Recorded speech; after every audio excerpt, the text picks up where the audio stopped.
Okay, so let's say that you've made the move to Eastern PA and you've got some house guests. Your sister from California, which is a very real scenario for me, is coming to visit.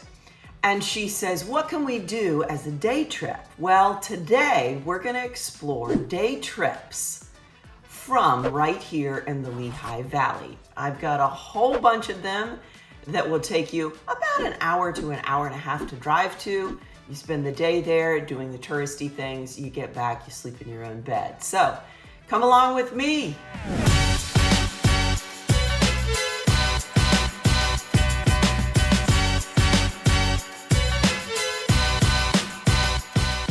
My name is Cynthia. If we haven't met yet, I'm with Cinderella Cells and the Living in Eastern PA channel. And this is the place where we explore everything there is to know about living, working, playing, and relocating to Eastern Pennsylvania and the Lehigh Valley. Whether you are planning a move in 9 days, in 9 weeks, or even 9 months or longer, I look forward to being your guide and getting to know my part of the country. So today we are going to talk about where you can drive, as I said, within an hour to an hour and a half and spend the day. What are the tourist attractions around the Lehigh Valley? Well, I've got several to show you. We're going to start by heading east. So as you can see from this map, if we wanted to go to the beach, all right, very, very popular tourist attraction, right? Well, our closest beaches, obviously, Pennsylvania is landlocked. And while we do have a lot of lakes and rivers, it's not the beach per se. So we have to head east to get to the beach. However, if you go where I'm going to show you, they don't call it the beach there, they call it the shore. So maybe you're familiar with the TV show of many years ago, but there is a Jersey Shore, and that's where we go when we want to go to the beach. So look at this map. You can see that if we head east on 78, you remember 78, that major east-west corridor through the Lehigh Valley. If you hop on 78 and you head east, all right, you're almost immediately going to be in New Jersey. And when you get on 78 and you head east, from Easton, you're almost immediately going over the river and into New Jersey. So the river, of course, is the state line. And now we're in New Jersey, our neighboring state to the east. Traveling along 78, if you were to take 287 and continue east, it's going to take you south through Piscataway and all the way to Long Branch, New Jersey. Now, I didn't take this footage, but here is a great example of what Long Branch has to offer. So it's gonna take you more than an hour, but less than 2 to get to the Jersey Shore. And there are a lot of other beaches, as you can see, along the Jersey Shore. Point Pleasant, Seaside Heights, Long Beach Island, Long Beach. Further down, Brigantine, of course, there's Atlantic City and all that has to offer. Ocean City, now that's not Ocean City, Maryland, which is what I was more familiar with when I moved here. It's Ocean City, New Jersey, and then all the way down Sea Isle City, Avalon, Stone Harbor, Wildwood, Cape May. And so those are places that you might want to book a hotel, an Airbnb, a seaside rental, whatever, because it's gonna take you 3 hours or more to get to those places. So if we stay up north on the shore, as I said, Long Branch, you could easily get there within an hour and a half to an hour and 40 minutes. Spend the day there and then load up and come back. One thing to keep in mind, some Jersey Shore beaches do have a fee, and that is going to be a foreign concept to many of you, as it was to me when we first moved here. But yes, there is a fee to use the beach. Of course, those are used to fund lifeguards, beach cleanup, and other public services. So Yeah, you're missing the beach because you've left Florida to move here? I've got you covered. Long Branch and everything along the Jersey Shore. All right, our next stop is east, but quite a ways south. So if you are looking for one of those charming, quaint, little storybook towns, then I have just the place for you. And that is New Hope. New Hope is in eastern PA, but as you can see from this map, it's quite a ways southeast of us. It's going to take, depending where you start, it's going to take about an hour to get there. Now, what does New Hope have to offer? That's a great question. Looking at these pictures, you can see that New Hope is home to eclectic shopping, wonderful riverside restaurants because it is right on the Delaware, and cultural attractions. It's very historical. It has some fantastic historical buildings, bed and breakfast, should you decide to stay overnight. Fantastic restaurants because they have top-notch chefs that have come to New Hope and have built it up into really a destination for fine restaurant dining. So just as an example, there is Nectar, there is Martine's Riverside Restaurant. Both of those provide scenic views of the Delaware. Carla's and Sprig and Vine serve excellent, healthy fare. Stella of New Hope, The Deck at Bucks County Playhouse, and the Logan Inn all bring continental cuisine to historic settings. And Old Stone brings steak and seafood. So, a day in New Hope could easily be spent shopping, traipsing through the Bowman's Hill Wildflower Preserve, riding on the New Hope Railroad, which is historical, of course, steam locomotive, Bucks County Children's Museum if you want to do the trip with the kids, and the Delaware Canal State Park. One thing to note about New Hope is that it is very LGBTQ plus friendly. So a lot of LGBTQ. There is an annual Pride Week and Parade, which is held in May throughout the downtown area. And the event includes a block party, live music, entertainment, a vendor fair, and the area's largest parade.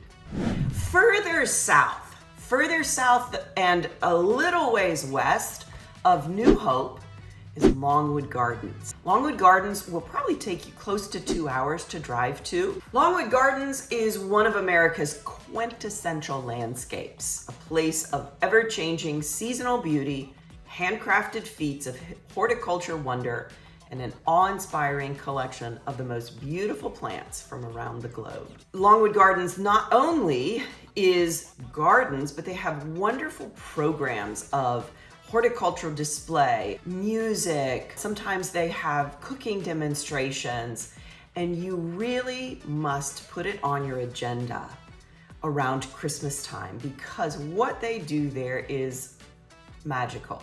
It really, truly is spectacular, and it is a great place to visit and to take your parents maybe when they're visiting. While there is a lot of walking, there are wheelchairs that you can borrow as you meander around the gardens. It's all very flat. There are elevators inside should you need those for your wheelchair. There are nearly 200 acres of lush and formal gardens, open meadows, and indoor activities as well. Philadelphia, of course, is within driving distance. It is considered Eastern PA. Remember our first video where we talked about what area am I talking about? Philadelphia is south. I'm gonna dedicate an entire video to Philadelphia because there really is so much to see and do. But just know, I couldn't do a video about tourist attractions within a 2-hour drive without at least mentioning Philly. South of Philly is Wilmington, Delaware. Rich in history, Wilmington offers a unique blend of old and new. Old Swedes Church was erected in 1698 and is still in use. And the Harriet Tubman Byway of the Underground Railroad runs right through downtown Wilmington. On Market Street, Wilmington Town Square hosts several of the oldest residential structures, and Rodney Square is the central public space that honors Delaware's vote for colonial independence. This street is dotted with beautiful historic buildings and ornate architecture brought back to life with new uses for a new age right in the heart of the city. Foodies love Wilmington's burgeoning restaurant scene on Market Street, Union Street, and in Trolley Square. Art lovers enjoy access to Delaware Art Museum, dozens of galleries, and live music venues like the Grand Opera House and Live Nation at the Queen. Those are the state's premier centers for performing arts. Outdoor enthusiasts have 552 acres of park, ranging from neighborhood pocket parks to Brandywine Park's winding trails through thick forests. There's no better place in the state to be a runner or a cyclist. What about going west? What if we wanted to go west? Well, there's so many options for day trips if you are heading west. And one of my favorites, and I still am surprised to hear myself say this, but it is true. One of my favorites is our state capital, Harrisburg. That's about an hour and a half, maybe an hour and 40 minutes drive to city center Harrisburg, and specifically to our state capital. So I discovered the state capital when I was with my youngest on a field trip, 4th grade. That's when everybody learns about their state history, right? So I signed up and I got to be one of the chaperones on the 4th grade field trip. And of course, we went to Harrisburg, to the capital.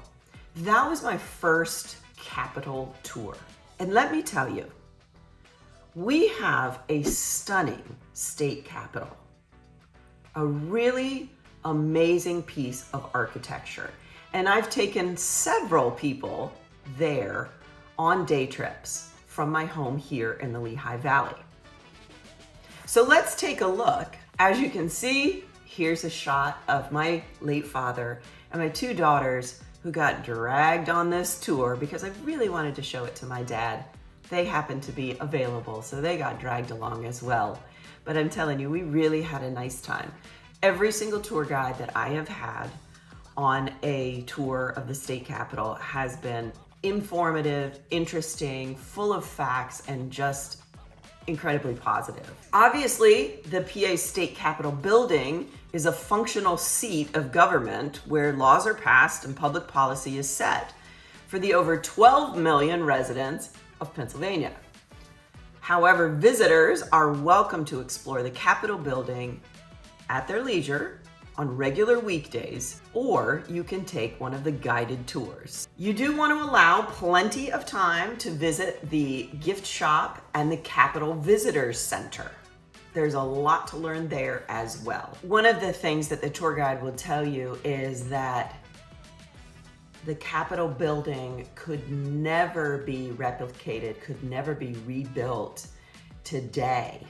And that's because there's so many opulent, expensive materials in it, and I suppose hard to find or impossible to find, and then ways to build it, which just makes it even more special and a must-see as a resident and even as a visitor to Eastern PA. Neighboring Harrisburg is probably the most famous town in the state. If you are anywhere in the US, you've probably heard of Hershey, PA. And if you've never heard of Hershey, PA, I guarantee you've heard of their many, many products and have probably consumed a few of them. Before I visited, as a kid, I was told that the whole town of Hershey has this wonderful decadent smell of chocolate everywhere you go. Well, there are parts of Hershey where you can smell chocolate, but the whole town, it's not definitely permeating the whole town. Okay, but the evidence of Milton Hershey and his impact on the town is everywhere. So, Hershey is a day trip.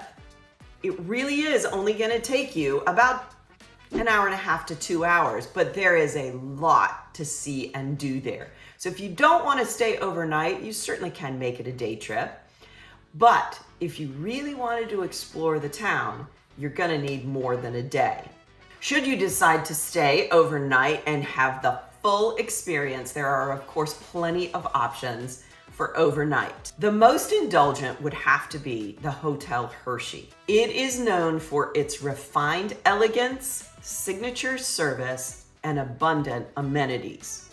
Hotel Hershey is one of the finest historic hotels of America and is a must-visit destination in Chocolatetown, USA. A little less decadent, but still quite nice and perfect for a family would be the Hershey Lodge.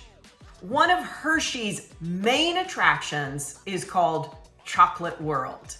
Now, this is appropriate for all ages. It is great fun whether you're 2 years old or whether you're 82 years old. All right, you're gonna love Chocolate World. The Chocolate Tour is a free, family-friendly ride that takes you through the chocolate making process, from the cocoa bean to the finished product.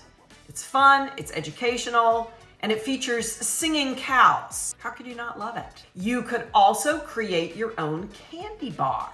This is an interactive experience that allows you to design and make your own Hershey's chocolate bar. Again, who doesn't love that? You choose the ingredients, design the wrapper, and watch it being made right in front of you. Then there is the 4D Chocolate Mystery. This is an interactive movie experience where you help the Hershey characters solve a mystery. The show combines 3D film, special effects, and audience participation, making it a hit with kids and adults. There's the chocolate tasting experience. You're guided by a chocolate expert, and you learn about the different flavors and textures of various chocolates, including some exclusive to Chocolate World. So entrance into Chocolate World is actually free, but there is a fee for some exhibits and some attractions, like make your own chocolate bar. There's dining there, of course there's a gift shop, and there's lots and lots and lots of Hershey's chocolate. We can't forget about Hershey Park too. Hershey Park is known in the area as being one of the best amusement parks around. Now, your admittance into Hershey Park gets you actually into 2 other parks as well. The water park nearby, and then one called Zoo America. Hershey Park is home to 15 plus roller coasters, of course, ranging from the thrilling and exciting to more tame coasters and rides made for children as well. So, in addition, there are seasonal events happening at Hershey Park throughout the year, whether it's 4th of July and fireworks, or a Halloween theme, or Christmas, and it really is beautiful at Christmas time. So, if you're in the Lehigh Valley, and if you want a day trip to an amusement park, and you want to say that you've been to Hershey, you can do that. It is well within driving distance to do that in a day. Now, nearby Hershey is a town that you may read on the map and pronounce Lancaster. But around here, we don't say Lancaster. We say Lancaster. I don't know why that is. Maybe it's a Pennsylvania Dutch thing, but that's what we call it. And if you want to be local and you want to be one of us, then you'll say Lancaster. All right? You don't have to pronounce every syllable. Lancaster is a vibrant city, rich in history and culture, but has a lot of modern attractions as well. One of the key attractions of Lancaster is Amish country. Lancaster is often associated with the Amish community, and visitors can take tours to experience the Amish way of life. I think one of the best places to learn about the Amish way of life is the Visitor Center, where not only you learn about their way of life, but you learn about their religion and how it's related to the Mennonites, which are also a religion that's very centered here in Pennsylvania. The Lancaster Central Market is the oldest continuously operating public farmers market in the US. It's a great place to sample local foods, fresh produce, or Amish specialties. And then, since we were just talking about amusement parks, if you've got young kids, you may want to check out Dutch Wonderland. It's a family-friendly amusement park with a variety of rides and shows that are geared towards young children.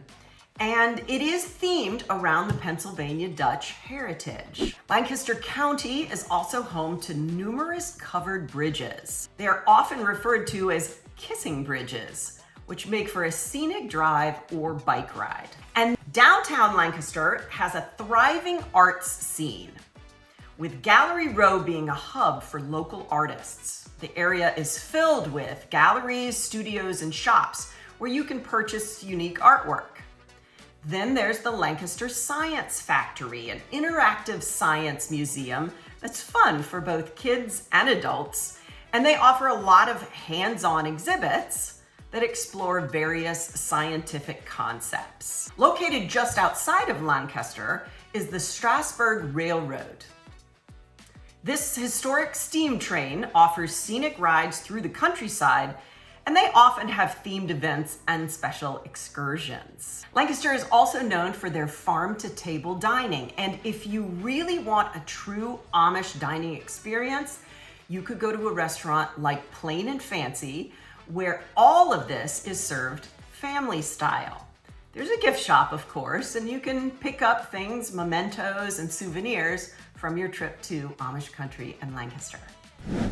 Now, nearby Lancaster is a little suburb that has actually been called America's coolest small town. Out of 924 nominations, 15 finalists, and more than 1,000 votes, Lititz was announced to be the coolest small town in America in 2013. Two of the tourist attractions that really put Lititz on the map is the Sturgis Pretzel Factory and the Wilbur Chocolate Company. Now, it is rumored, they will tell you during the tour and the pretzel making time that you can do at Sturgis, that Julius Sturgis was the inventor of the hard pretzel. Apparently, he was looking for a way to preserve pretzels, and they were only made in the soft dough, which we've all had. And so by baking them lower and slower, he made them harder, crunchy, as we also know them, and they were preserved for longer. This is really a cool tour to go on, where they really do show you how they made pretzels. You get a little piece of dough and you get to, twist it and wind it up the way it's supposed to be. Ovens in this ancient building with facilities in the basement. So I encourage you to take that tour, and then right next door is the Wilbur Chocolate Company. Now, they make the chocolate now in an off-site location, but they maintain the old factory as the storefront and also the center of the museum and tours. Piggybacking with the chocolate theme is the annual Lititz Chocolate Walk. You want to buy tickets ahead of time. It is a fundraiser for the Kiwanis Club. And then you make stops along the way. And again, remember, coolest small town. So neat little stops and shops and restaurants and so forth. And you gather chocolate along the way. I have never been to, but have always wanted to go in February to the Lititz Fire and Ice Festival. This is where they have ice carvings, entertainment, bonfires, vendors, and of course, lots and lots of food. So I've never been, always wanted to try to go, maybe this February. Also in Lititz, just outside of town, is something called Rock Lititz. It's a unique campus and it's dedicated to the live event production industry. It offers tours and is home to the Lititz Pod, a state-of-the-art rehearsal space used by some of the biggest names in music. I do believe that there is a hotel attached to it as well. When I've looked for accommodation, that comes up as a hotel. So might be a cool place to stay in this cool little town. If you are visiting Lititz, or if you are visiting Harrisburg, there is a restaurant, and there's only two. It's not a big chain. It's just a two-facility local restaurant called the Tomato Pie Cafe. Now, I have not always been a tomato lover. I definitely don't like raw tomatoes. I can handle them in salsa and bruschetta, but I'm really not a tomato lover. However, the Tomato Pie Cafe has converted me. Now, tomato pie generally around here, and please excuse me if you are a tomato pie lover, a tomato pie like this. To me, it just looks like a thick crust pizza with no cheese on it. So it's tomato sauce atop, maybe it's a special dough, I don't know. Frankly, I don't know that I've ever had it because it looks like pizza without cheese. And who wants pizza without cheese? But the Tomato Pie Cafe has a different way of making it. And everything I've ever had, from breakfast, lunch, coffees, desserts, has been fantastic. So put that on your agenda should you visit Harrisburg or Lititz. Yes, we have done both of them all in the same trip. Breakfast one day, lunch the next. It's worth it. I hope that you enjoyed this tour of day trips that you can take from right here in the Lehigh Valley. Of course, we've got a ton to offer here as far as tourist attractions, but it's nice when you have visitors and you want to take them outside of the area and show them everything that central and eastern Pennsylvania may have to offer. Here's just a little sample.